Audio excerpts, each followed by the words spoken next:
Zurück zu unserer Gesprächstherapie. Und bevor wir heute loslegen, möchte ich euch darauf hinweisen, dass wir 3 Neuzugänge haben. Und wie ihr ja alle wisst, ist es bei uns üblich, sich selbst vorzustellen und in kurzen Worten zu versuchen, sein Problem zu schildern. Und in diesem Sinne übergebe ich das Wort erstmal an Kerstin, würde ich sagen. Hallo, ich bin Kerstin, 16 Jahre alt und auf jeder Party vollgeknallt mit hartem Alk. Schmeiß mich den Männern an den Hals, tu immer gut gelaunt, doch bin innerlich down und gewinnt kein Vertrauen. Mach nur Selbstschutz, auf selbstbewusst wie die Feldbusch. Doch innen drin ist immer nur derselbe Frust. Ich bin zu fett und mich lassen solche Dinge nicht kalt. Drum steck ich mir halt immer den Finger in den Hals.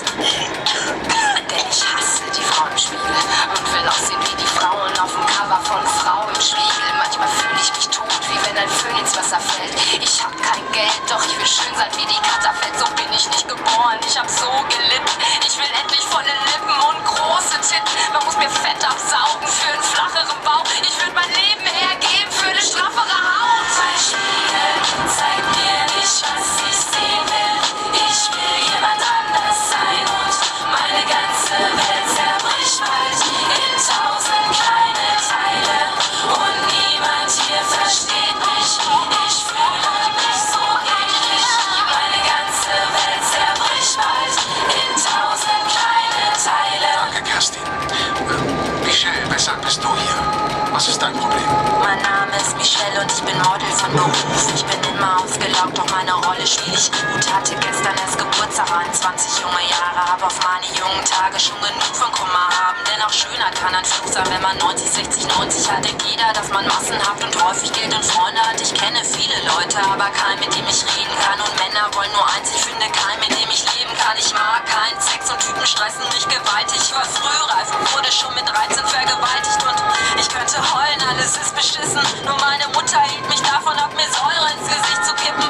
Denn ich will nicht mehr hübsch sein, nein. Ich weiß, ihr alle müsst jetzt denken, die muss verrückt sein.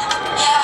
Doch ich weiß, wovon ich rede. Und ich hasse meinen Job, auch wenn ich meistens davon lebe. Mein Spiegel zeigt mir nicht, was ich sehen will.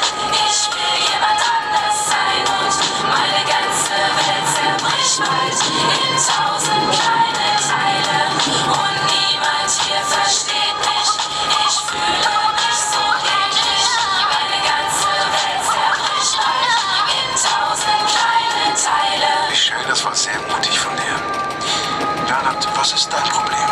Über mich wurde schon früh als Kind abgelästert. Schon in der Grundschule war ich immer Klassenbester. Sie nannten mich Streber, doch das brachte mich nicht vom Weg ab. Ich lernte weiter, schloss mit 1 die Universität ab. Ich war ein schlaues Kind, heute habe ich Frau und Kind, die oft traurig sind, weil ich nie zu Hause bin. Hab täglich Überstunden genommen, wollte über meinen Stundenlohn kommen, um mehr als nur über die Runden zu kommen.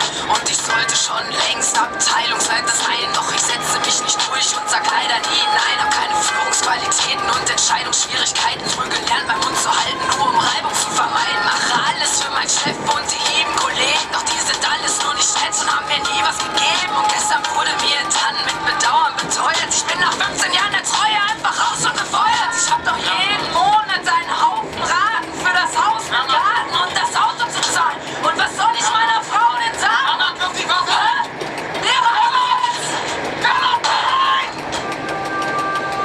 Heute ereignete sich ein schrecklicher Vorfall, als ein 37-Jähriger in den Räumlichkeiten einer psychotherapeutischen Praxis während der Gesprächstherapie und in Anwesenheit von anderen Patienten eine Waffe gegen sich selber richtete und Selbstmord beging.